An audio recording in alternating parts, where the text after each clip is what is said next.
folks actually really look forward to the recordings. And so sometimes I forget to record them, but I'm trying to be better at that. So welcome. We're going to go ahead and kick off this WACCT webinar for today. We have special guests from the Department of Revenue today joining us. And so I'm really pleased. I've worked with these folks for a long time. Yeah. And a long time, right? Ken especially. So really working to make sure data is out there, how we communicate it, how we educate folks. And that's the tip of the hat that I'll give to the Department of Revenue, especially under Director Fanning's direction. They're really working to make sure all of those things are done and done well. So thank you for that. We're going to be talking about property taxes today. And so for those of you who have just joined, we do have Director of the Department of Revenue, Brett Fanning, today. And he is here to be Ken Giles' wingman. Is that a way to say it? So Ken is the star today, and he has agreed. He's the director of the property tax division in the Department of Revenue. And before that, he was the Laramie County assessor for a lot of years. And that's really how I know Ken coming up through the years. So I've asked him today to come forward and share with us a little bit about where all of the property tax relief measures have played out, if you will, with the numbers. He's been so good about making sure we have impacts to the 8 community college counties. And so we'll talk about that a little bit. And then I have asked him to talk about how all of that fits in together with the Citizens Initiative on the November ballot. So with that, Ken, I will go ahead and turn it over to you. And of course, we'll have the chat running if you just want to raise your hand like this or whatnot. Folks, raise your hands. I think we don't have to have this be super structured. And Ken will be willing to take questions however we see fit. So welcome. Thank you, Ken. Thank you, Aaron. That's quite the introduction. Hopefully I can live up to that for sure. We do have Director Fanning with us, and I know a lot of your members have probably never met Brett, or if they have, maybe seen him on YouTube video during the legislative session. So I would turn the floor over to him real quick so he can introduce himself to everyone. Yeah, thank you, Ken. Thank you so much. Everyone, it's a pleasure to be here today. And Aaron, truly appreciate the invite to have us come here and talk to some of your members and just kind of outline some of these property tax discussions that we're having every single day. And so just, we've got Administrator Gill here with us today, and he's going to go through some of these figures that impact each and everything that you do every day. And so I've looked through some of the figures and some of the outlines that he's going to have for you today. Please utilize Ken. Please utilize myself for all of these questions. You know, Aaron, you're spot on. Since Administrator Gill and I have come into this, we've really made it a priority to provide as much data and information as necessary so that everyone can make informed decisions. So again, truly grateful to be here. Thank you, Administrator Gill. Without ado, let's take it away. Thank you. Thank you, Director.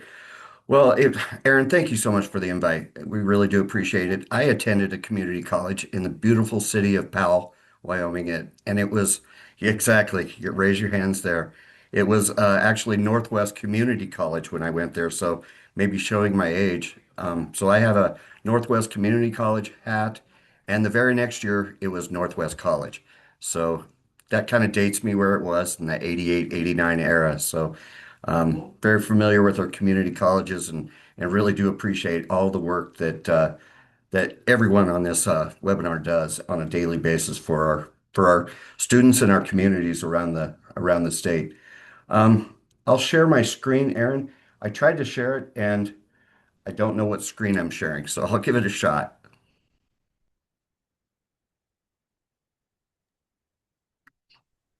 I don't see a shared screen yet, Ken. Oh, wait.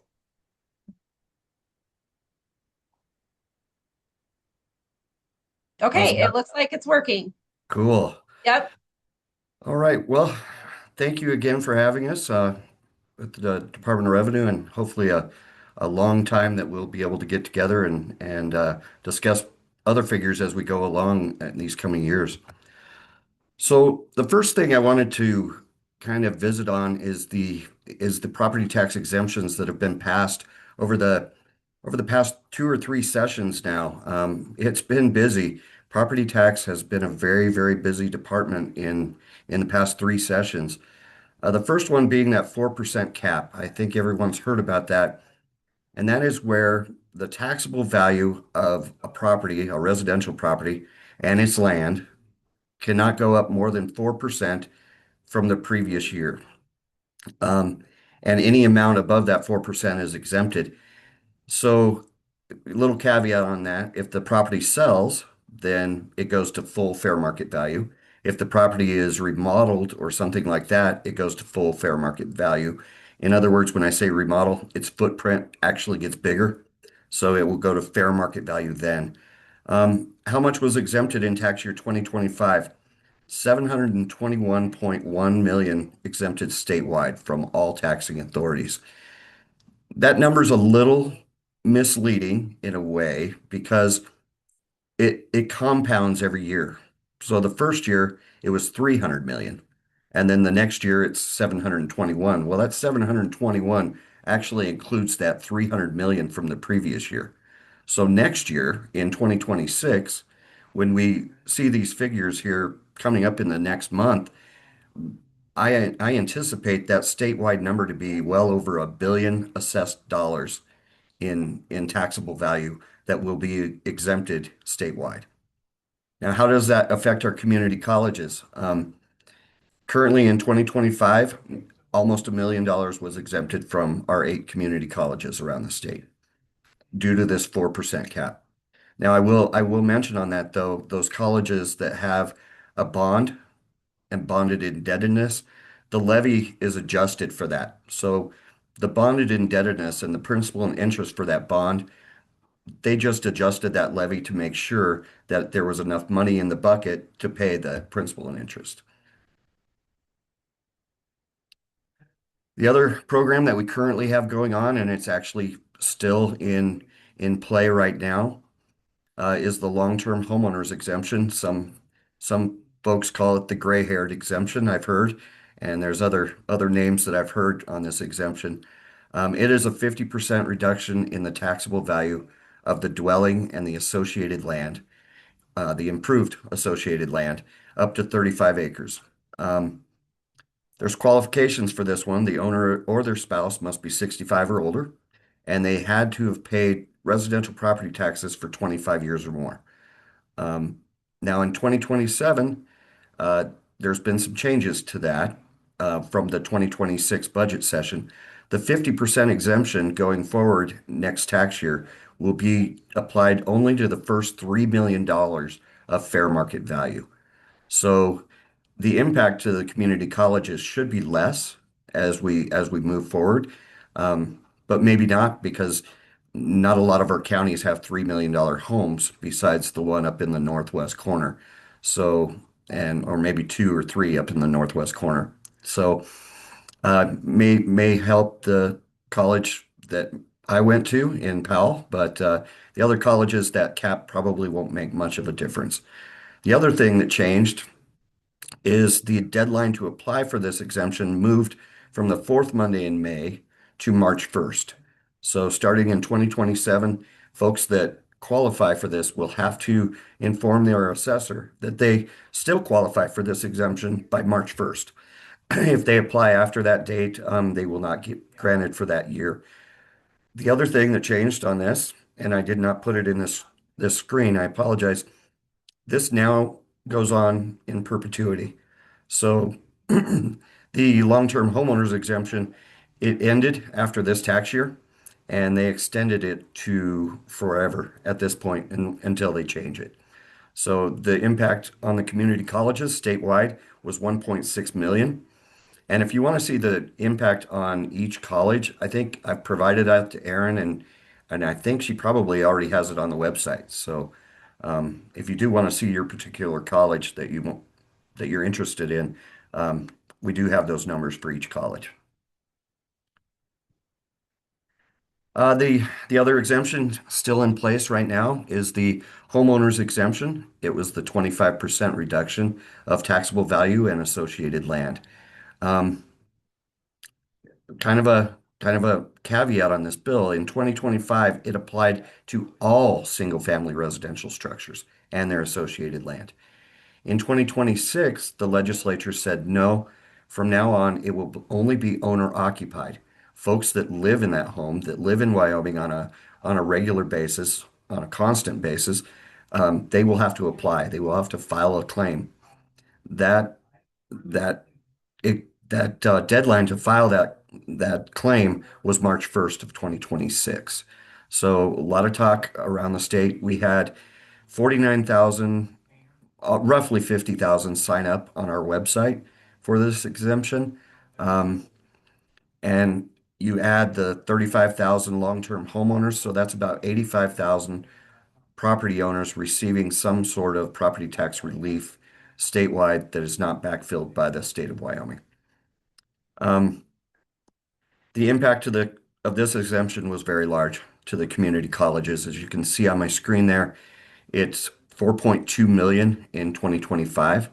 Now, I anticipate the impact of this exemption to be less this year because only owner-occupied residential structures and their associated land will get this exemption for 2026.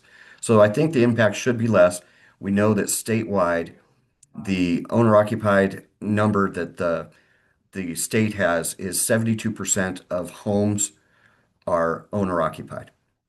So I think we can probably cut this down by at least 25% from the previous year for 2026. But again, coming up here within about 4 weeks, we will have really good numbers and hopefully have decent numbers to give the Revenue Committee for our June meeting.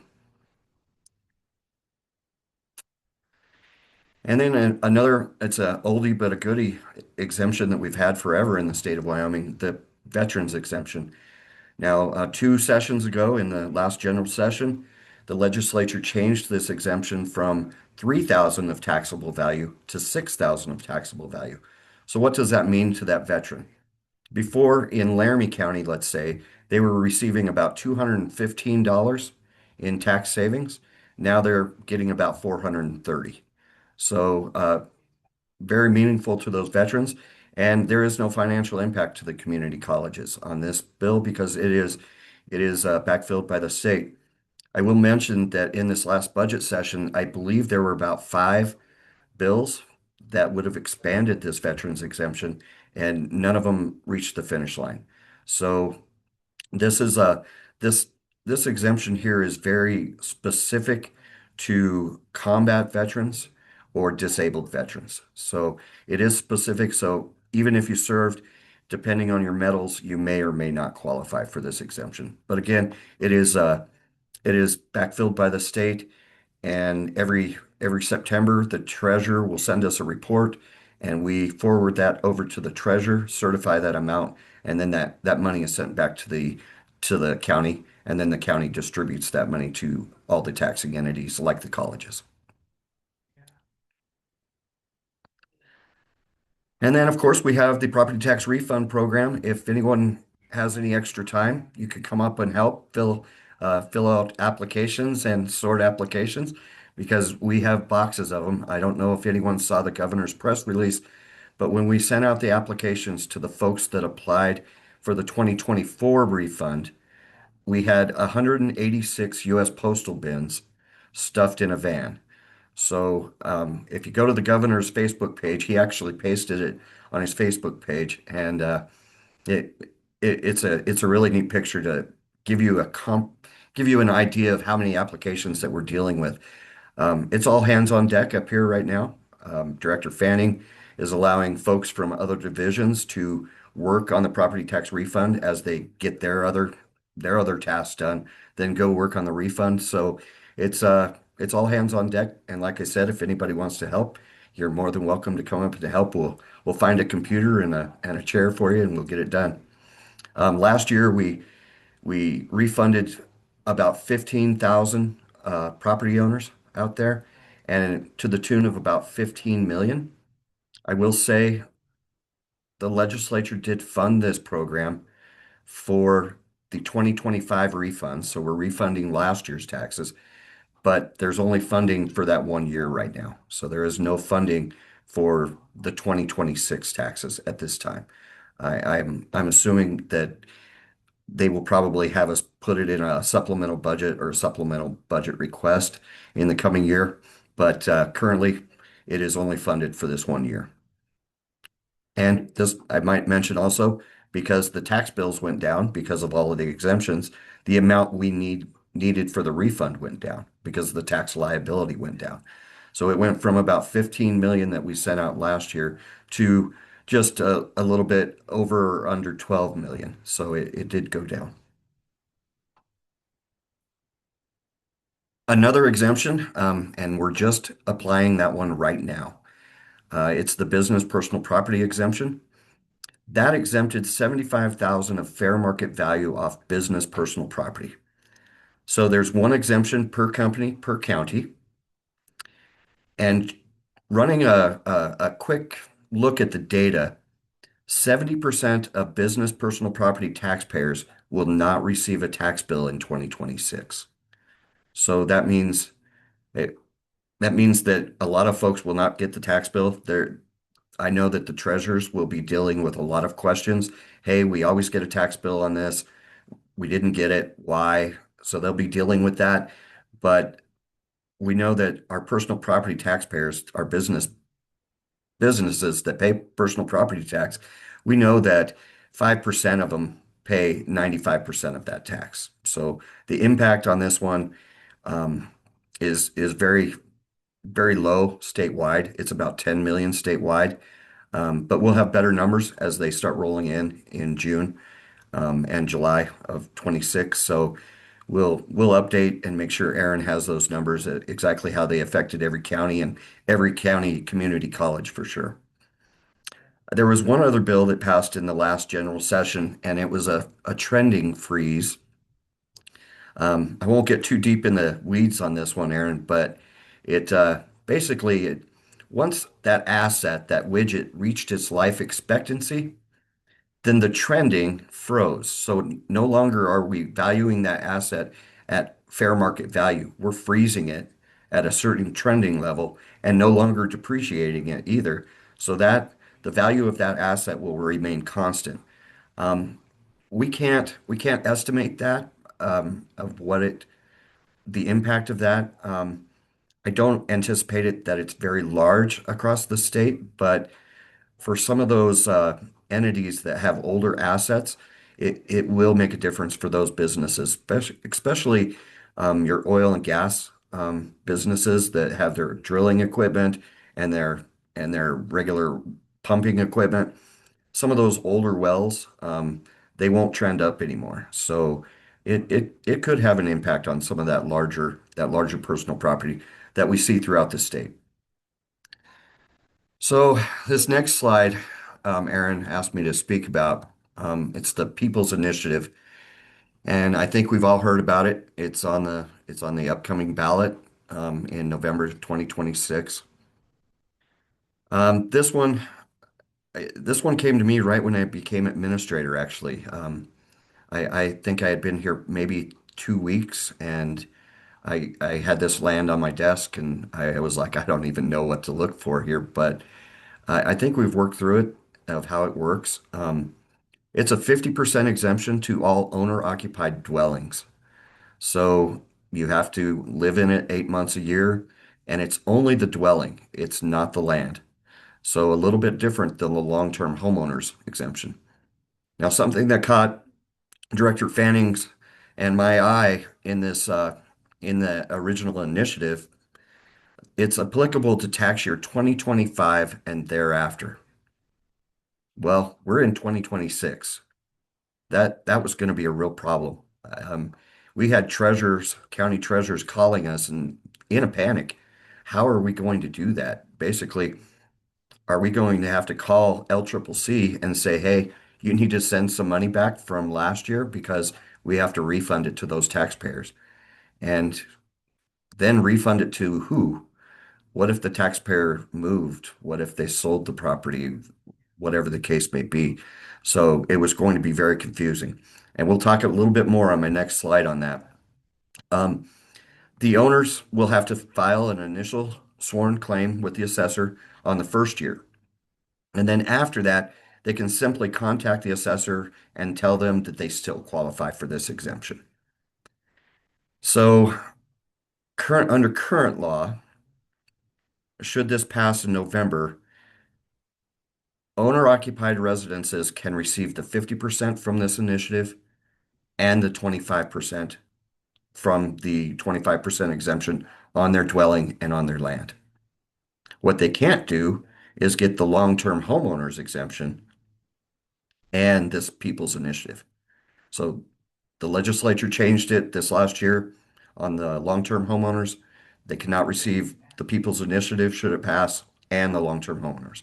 But they neglected to adjust the 25% exemption. So we anticipate there'll be discussion on that in the upcoming meeting in June with the Revenue Committee. Now, the statewide impact from the Department of Revenue and the Legislative Service Office is about 125 million statewide. Um, my original figure was around 135 million, and that was using 2022 data. So it was before our market kind of slowed down a little bit. So it was a little higher. Plus, we've had some changes since then. Um, but I have an update. As I was creating these slides, across my desk came the memo that the Secretary of State sent out. And he sent it to all the county clerks. Um, so the memo from the Secretary of State says the proposition references a beginning date of 2025, but if it passed in 2026, the earliest applicable tax year would be 2027. So problem solved on the original language. So that is that is the language, and that will be actual ballot language. Um, the estimated fiscal impact is 92.6 million on the first year and 95.8 on the second year, a little bit below. The one statement that confused us in this language is this estimate of fiscal impact is to the state of Wyoming only and does not include an estimate of any impact upon political subdivisions. The state of Wyoming does not collect property tax. So we're a little bit confused. We are going to reach out on this to see exactly where they came up with these numbers. And of course, Aaron, as we find out information of where they got this fiscal impact, we'll update you so you can update the members. That sounds good. Ken, can I ask you a question right now then? Absolutely. So with regard to this specifically on the November ballot, it sounds like the process is in the works to make sure that the language is correct and understandable. When will we see the draft language for that? Do you know? That is a great question. I think this is not draft language. I think this is the official memo to the clerks. Okay. It is posted on their website now. Okay. So that still is yet to happen is the official language for what it No, will look like on the no, ballot. I think this is the official language, Aaron. I Oh, think, I see what you're saying. yeah. Okay. Okay. I'd love people's thoughts on understandability and if the public will know what this means. That's where my brain is going on this. Aaron, are you talking about the language we'll actually see on the ballot? Yes. Yeah, and it's gonna look like this. Is that what Yeah. the director's shaking his head? So, and I'm sorry, I should have sent this along, Aaron, too, and I could have shared it.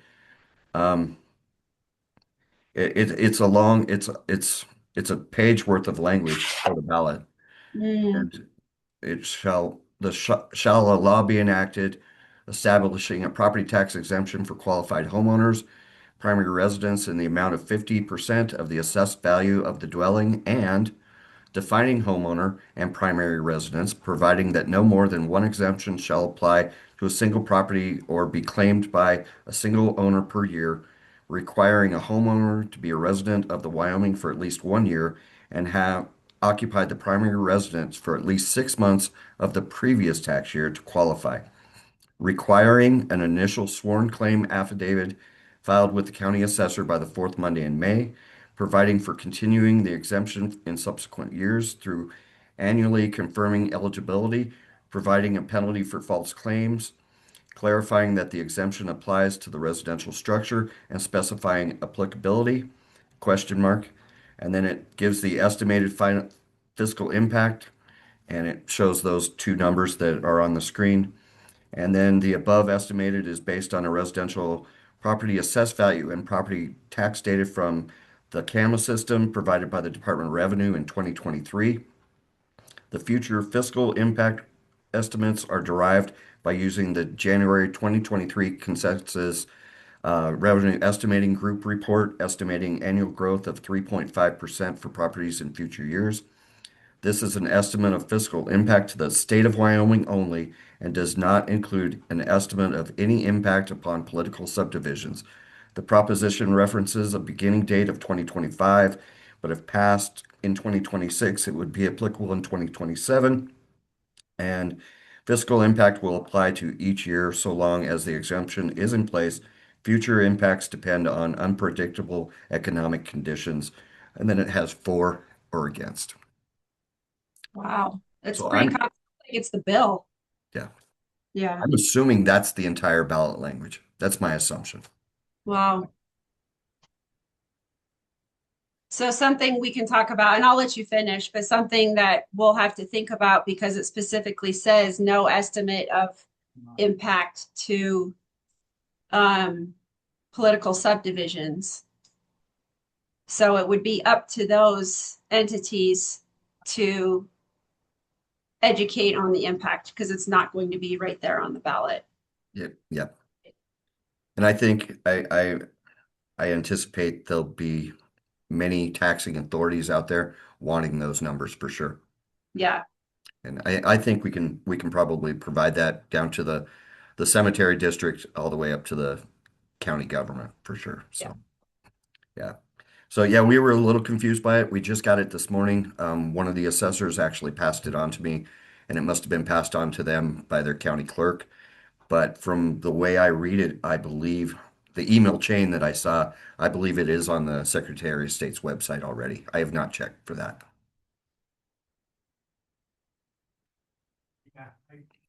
So I just wanted to share this screen, and I shared these numbers with Aaron here, I think last week or a couple weeks ago.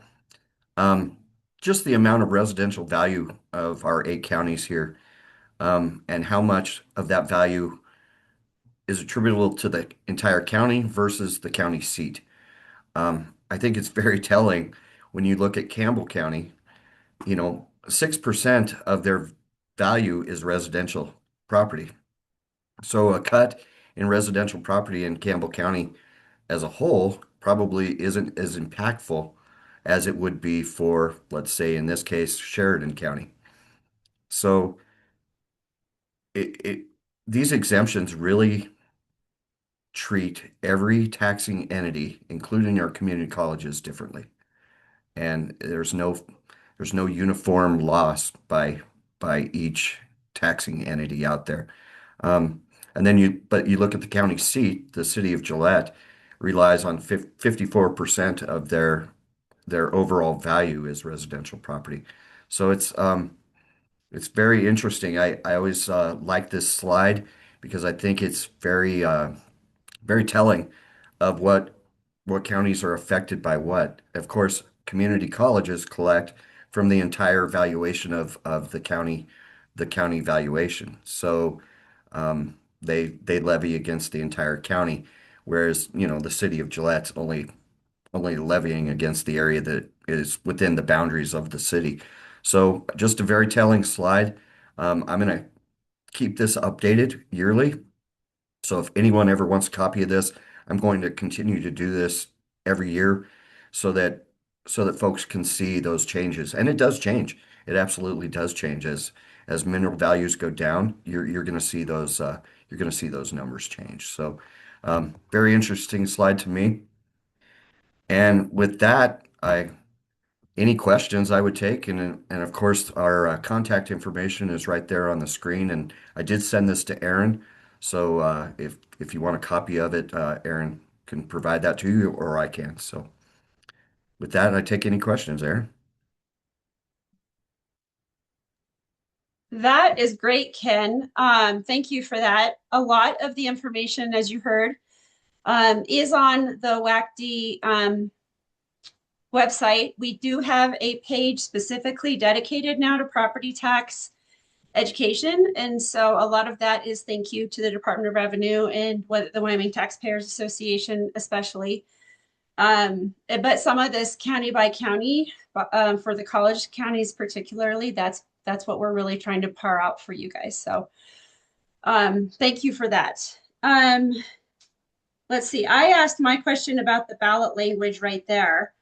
I thought I had another question. Well, what I'll ask you is, you mentioned the Revenue Committee. Revenue Committee will continue to look at property taxes. I know I've heard at least one of the chairmen say we'd like to still get rid of residential property taxes altogether. If you could look into your crystal ball for this year, Ken, what do you expect? Or maybe this is a Brett question too. What do you expect to see out of that Revenue Committee? That's a really good question, Aaron, and Director Fanning's been asking that question for a few weeks now. We did get a little indication today. Yes, they are looking at property tax again. There's no doubt about that. There, I saw one bill that referred to something of what was it? A transfer tax. So, and we saw that bill last year and the year before. So I think that might be something they may be looking at. Um, but yes, you're right. The management council meeting, they're still looking to get rid of residential property tax. Another topic that was brought up at the management council is the treatment of land on these wind farms. So I think that's going to be a topic, whether it should be treated as industrial land or agricultural land. And every project's different out there. Um, Brett, do you have anything else to add on those? No, Ken, you nailed it.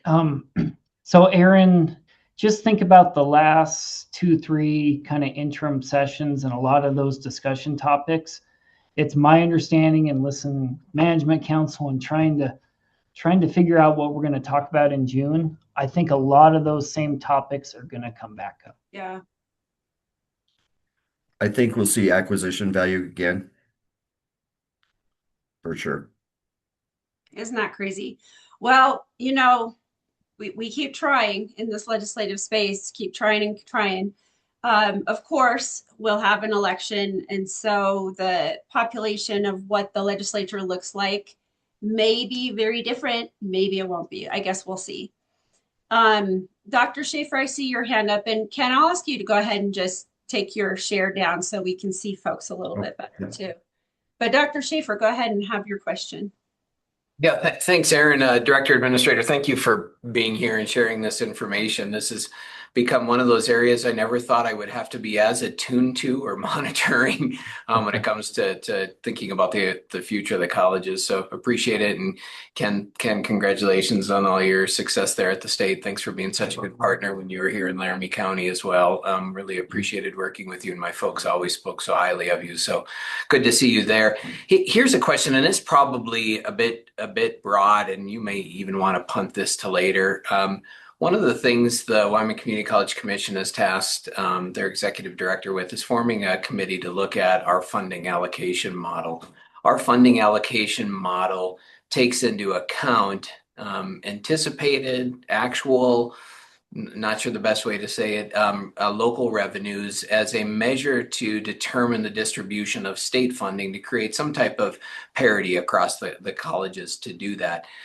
Just in the last decade, not even that, we've had legislation passed, a bunch of them on tax exemptions, but also on deferral and prepayment of mineral taxes on. It's made the theoretical prediction of what type of local revenue is going to come to a college district when and where almost impossible. And I think we've historically relied on the local counties and the assessors to really provide us with estimates. Some have been more gracious, like you, and saying here's where we think we're at, and others have basically said I don't want to say anything for as long as I can, which makes college budget and planning, incredibly problematic. So as we look at the allocation model and think about local revenues, any thoughts on how we get a better handle on predicting, knowing what they are, or is there a way that revenue could become the trusted source at some stage to just say, here's essentially what we can give you for the numbers that then our good friend Brittany Leisure at the commission could plug into the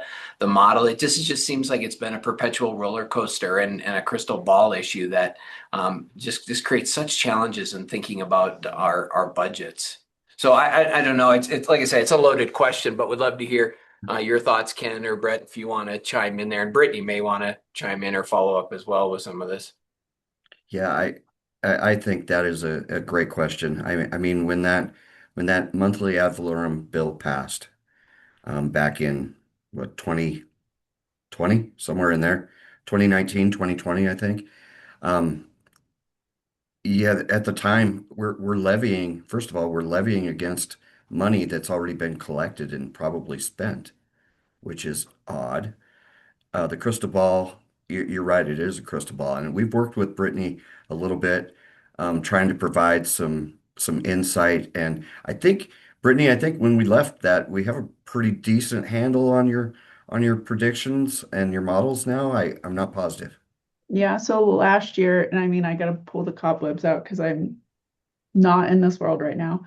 But if I recall, we actually used your figures that you were able to report to us for what was for that calculation. So that shift, the for my colleges, they know what I'm talking about, the in and the out of the mineral deferral versus payment. I actually use Department of Revenue's numbers versus relying on each of the counties to provide that. And I was able to identify where some colleges or counties were off in what they were reporting, and I was able to figure out why. Some counties I wasn't able to, but it was nice that there was at least a consistent way of calculating. And I think Matt, from our minerals division, the administrator, he helped with that a lot too. So we can do the definite property tax side, but Matt is very instrumental in getting those numbers for our minerals. So hopefully going forward, to answer your question in a long way, hopefully going forward, I think we can be a little more accurate on that. And I guess for me to add to that, that's what the receipts were. So not necessarily projecting out, but what actual receipts were that related to the next tax year. And so Yeah, as and oh, go ahead, please, Brett. Oh, sorry, Dr. Schaefer. I wanted to echo and chime in on this one as well, because really have to applaud Aaron and Brittany because they realized how complicated this was, especially with monthly ad valorem, and reached out.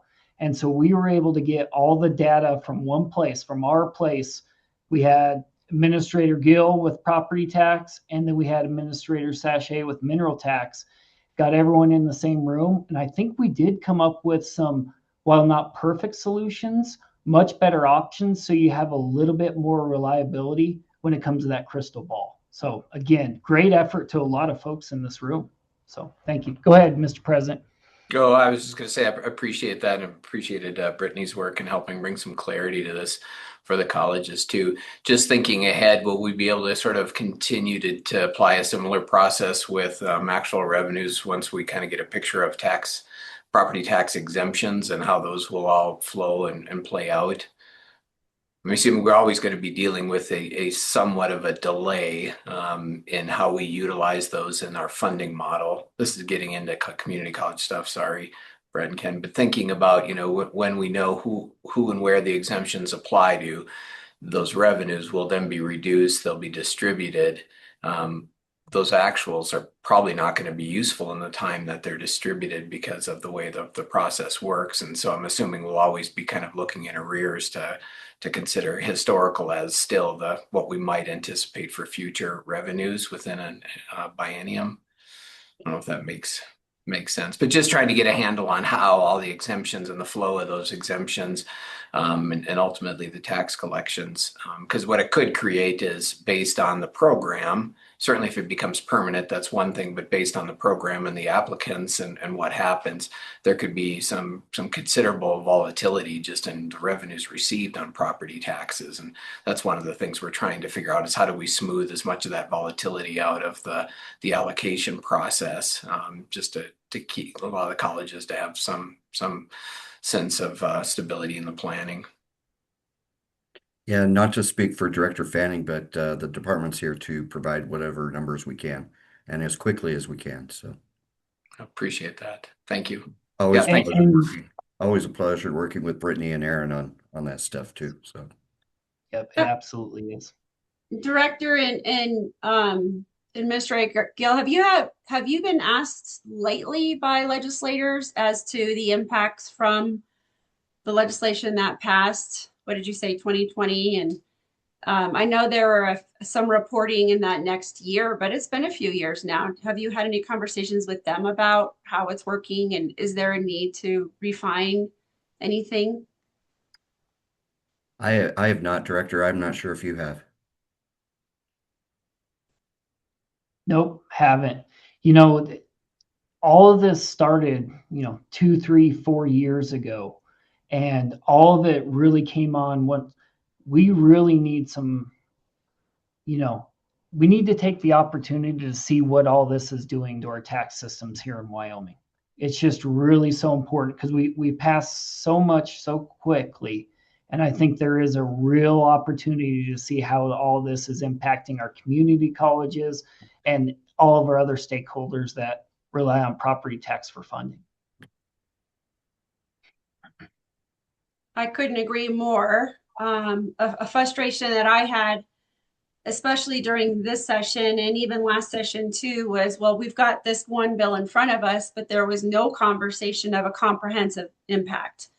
And even beyond a look beyond that to our whole tax system, So I know the director's done that a couple of times, especially with new committees and things like that. But then when we talk about bills, we do tend to silo ourselves a little bit and not look at the big picture. I don't think to the fault of anyone here, because I think we'd all really like that. But I will tell you, Aaron, I know LSO is working on a matrix right now of, oh, good. of all of it. So Okay, and they're supposed to have that ready for the June meeting. good. So Okay. if I get a copy, I'll get it to you. Yeah, that's good to know. Okay. Well, maybe this year, given the fact that this, we are where we are and we do have this ballot initiative coming, maybe this summer especially will be a year of really dialing down a little bit more to say what are the impacts so people can be informed. Yeah. Yeah. Are there any other questions from folks on the call? I don't see anyone raising their hands. What I will tell the two of you is you'll expect to hear from me some more, and thank you for answering my phone calls and my emails. We're just doing our best to make sure folks have the information that they need. Like I said, I'm really trying to beef up WACCT's webpage. And as we talk to, each individual board, every part of the state is different. And so these conversations will be happening not in a vacuum, and but they will be happening regionally, and WACCT will be doing our best to do what we can to support all of them. So I thank you for your time today. If there are no more questions, we can let everyone have 13 minutes back of your day. Nice. Hey, and your website, just to mention, it's awesome. It's really nice. Thank you. Yeah. Thank you. I appreciate that. Thank you. Okay, there was something in the chat. Oh, Dr. Schaefer just said thank you. Your work is appreciated. So you should hear that. Thank Well, you. great. Well, for everyone else, and please tell your respective boards. We have some trustees, some presidents, commission staff. We kind of have a mix of folks here. Please tell your respective boards that this is a great resource, and we'll have it on our website as well. So we may call you back later in the year to be a returning guest speaker. So thank you for your. Absolutely. Thanks, everyone. It was nice Bye, seeing you. Yep.